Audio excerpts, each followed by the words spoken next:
the inside building all the way at the end. But to see him in a wheelchair was like, that's not the last time I remember seeing him. Yeah, it's not. He just does it so he don't have to walk around. It's pretty smart. I was going to do the same thing too.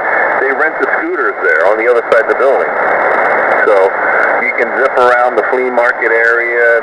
Zip around and put your crap on it or tow a wagon behind it. So it's a lot easier than humping your legs and beating your feet up and walking 40 acres. Yeah, we had golf carts. Hank had his golf cart. That thing was just zipping all over the whole place. Driving right up, going to the front entrance, and only had to walk 20 feet to get inside. And it's like, yeah, that's the way to go. Yeah, you gotta have a golf cart. The Deerfield Dave transmit. I don't even almost recognize him. I'm listening like, who the hell is that? It don't even sound like him. Oh, you should hear him with his amp on. Oh my God, he was like 20 over, 25 over. It's like, I don't know what you did there, but man, that thing is working. So I got this thing finely tuned, very finely, and he got it just right. Man, that thing works. No RF in his audio. He cleaned all that up. He figured it out. Where'd he go? You in there, Dave? Yeah, I'm here. What'd you end up doing? Did you get a balun, or how'd you correct the issue going on? Well, I cleaned up where the coax goes into that balun or whatever that is there off the ladder line. Cleaned that up.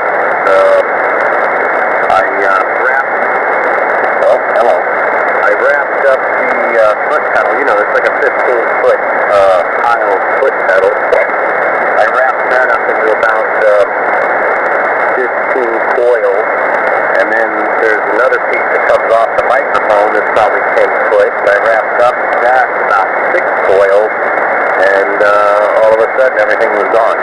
Yeah, all those are antennas in the background, Dave. So you're back on the studio boom mic or whatever, correct? Correct, yes. Yeah, had to coil up those antennas laying on the floor. Yeah, you got to keep the station neat. Everybody knows that. Yeah, they have a little, it looks like it's about four ferrite beads on coax and a PVC tube, and that the ladder line hooks to. So it's like the very bare minimum for RF blocking. So, that's like when that thing starts to go haywire and you just put a real balun in there, and that'd probably cure the problem. But as long as with the amp is on and it takes it out, and you're able to use the tuner and stuff, yeah, I guess it's gonna work for you.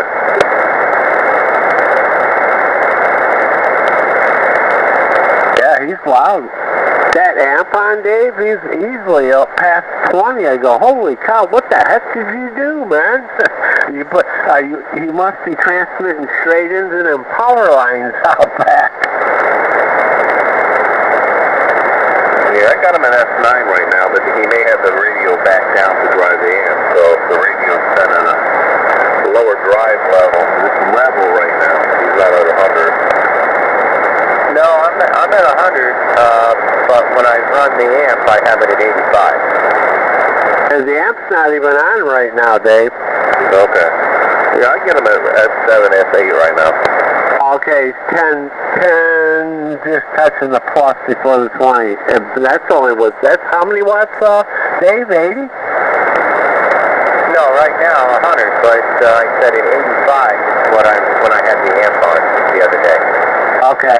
Hey, you're coming up to like 15 over on it, and man, yeah, with the amp on, you were like past 20. It's like, man, he went up over the top of everybody down there. Well, you're 10 over here in East Deerfield. It sounds good. He's only 3 miles from you. Yeah, he's right down the block. Brown waves. Yeah, what part of Deerfield you at? Hillsborough and Federal. Oh, okay.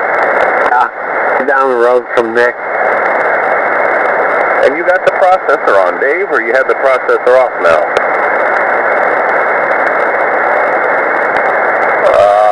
think it's on? I'll have to look. Yeah, look on the front screen. It will say PROC on the front screen near the meter. No, it must be on though. Yeah, turn that on. Mine's lit up.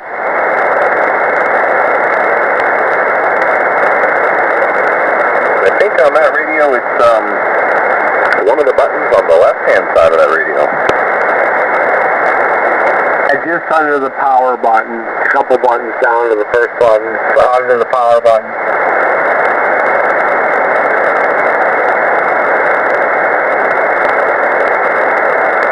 Alright, there it's on now. Now you need to back his audio mic gain down a hair. It's overmodulated a bit. So what's your mic gain set at? Hold on, 3 people key. Sorry. Well, maybe before we do any adjustments, make sure you're talking into the microphone on the side up close, and make sure we'll keep everything the same.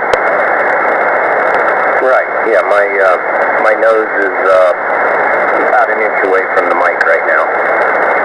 Yeah, we may want to just leave it there for a bit.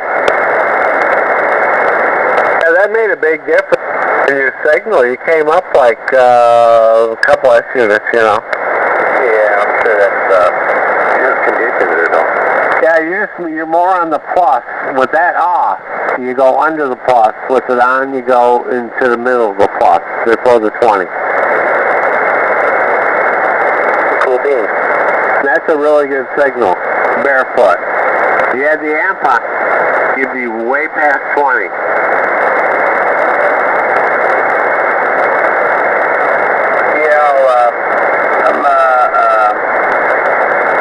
I gotta get used to the tuner. Everybody, you guys have had him for years and years, and I just watched him do what he was doing, but, I don't want to mess up the amp by doing something wrong, and then I, was listening to y'all talk there one day with Ed, and saying something about the capacitance thing, you don't want to be turning it while it's feed and all this and that. I'm like, well, you guys are going to confuse me, man. I might have got my general, but I haven't studied anything since. Yeah, but you don't really tune the tuner. You tune the tuner first, and then you turn the amp on and tune the amp. And if the SWR comes up a little bit, you can tweak the tuner a little bit. But all your main tuning is done in the CW mode on the radio, and tuning the tuner to get the lowest SWR. Okay, well, when I'm talking right now, of course, it shows the SWR is really low, but I guess I would have to do it in the CW. Yeah, go to CW mode or FM, key to mic, and look at the SWR on the tuner, and also look at the SWR meter on the radio, and make sure they match, and they should be flat. Alright, let me do that real quick. Yeah, and tune it if it needs it.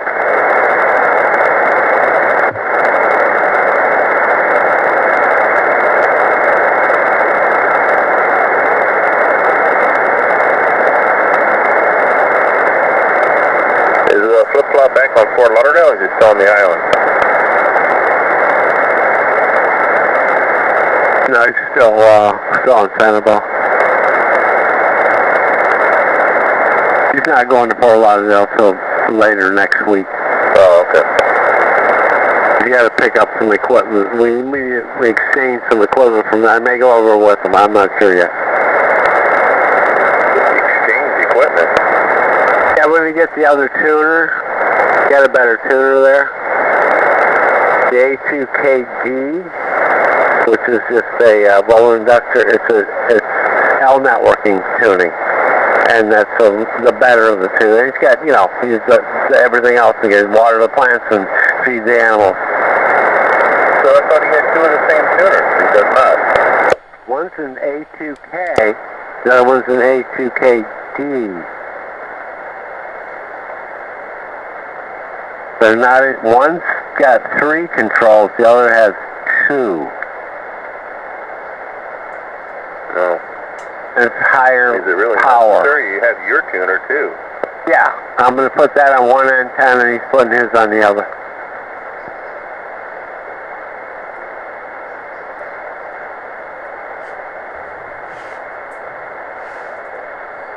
We put a little moxon up there. We already got the plans. Yeah, we're going to build a tripod on a flat roof and have a fold-up pole that will have antennas on. Yeah, he's got the money. Don't go half-ass, you know? I mean, heck, look around Sebring there. Put up a little tower on the side of the garage. Why even worry about a moxon? You just buy one of them cheap, you know, 3-element 6-meter beams. Yeah, 6 meters too bad. I'd put something up there that I'd be able to use all the time. I wouldn't do a tower with a 6-meter beam and never talk to anybody, you know? Well, I mean, you said you're making a moxon, but yeah, I mean, he's got the tri-bander, so put up the Mosley.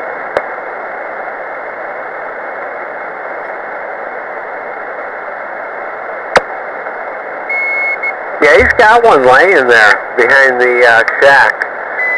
It's kind of taken apart. That 3-element Mosley that he got from Dave there. And, yeah. But, yeah, we're not taking that over there. Yeah, that's what you want to put up. Nah, we won't need it. Mount that up there, man, and then you'll be set, man. You'll have 3 bands right there. I won't need that. The antenna it'll work all bands. And it'll go anywhere. It'll go between bands, out of band, on band. And it'll be quite marvelous when we get done with it. Poking anywhere in the world on a wire. We're going to be using Hank for a test station with his beam so we can adjust the directionality.